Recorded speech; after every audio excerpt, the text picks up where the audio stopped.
ఎవరి ఆత్మచే గాలి వీస్తుందో, ఎవరి కనుచూపుతో అగ్ని వహిస్తుందో, ఎవరు తలిస్తే మృత్యు ప్రాణాన్ని హరిస్తుందో అలాంటి అనంత శక్తియే దేవుడు.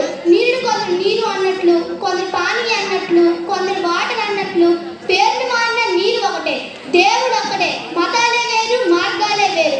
మతం అంటేనే మానవత్వం. వృక్షాస్త్రం గురించి తెలియాలంటే వృక్షాన్ని చదవాలి. మతం గురించి తెలియాలంటే మానవత్వాన్ని చదువు. మతం మనశ్శాంతి నింపాలి, లోక కళ్యాణానికి దారి తీయాలి. అలాంటిది జాతి సమైక్యత మన లోకంలో విల్లువియ్యాలంటే ముందుగా పరమ సహనాన్ని పాటించాలి.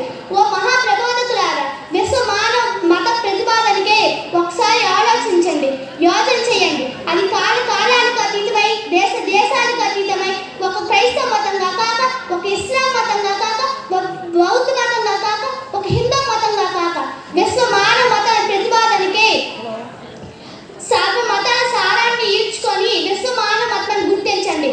అప్పుడే ప్రపంచ శాంతి, ప్రజలకు మనశ్శాంతి, సర్వమాన సౌభ్రాతకు శ్రీకారం చుట్టాలి. అందరూ